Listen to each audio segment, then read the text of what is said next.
Pour faire l'étape 2, on a créé un nouveau projet. On l'a appelé Astéroïde avec notre nom de famille. On peut revoir le nom du projet ici. Ensuite, on va travailler l'arrière-plan. Premièrement, on double-clique dans le fond et ça nous ouvre une fenêtre dans laquelle on peut créer un objet. On va descendre pour aller dans la catégorie générale et vous voyez qu'il y a plusieurs catégories. Donc, dans général, je vais choisir arrière-plan répété. Ma flèche se change en croix.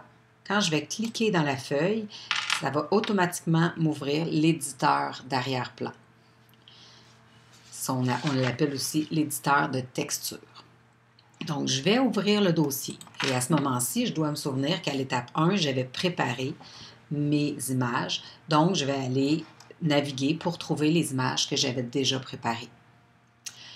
Je vais donc aller chercher l'image qui va me servir de fond, que j'ai appelée fond.jpg, et je vais cliquer sur « Ouvrir ». L'image va se redimensionner selon l'image que j'ai été chercher. Je vais faire le X ici pour fermer l'éditeur.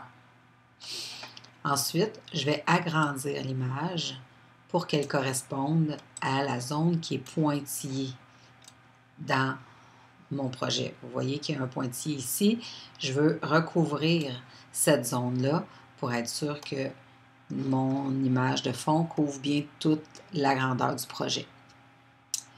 Ensuite, en bas à droite ici, j'ai dans le navigateur, l'explorateur de calque plutôt, c'est écrit calque 0.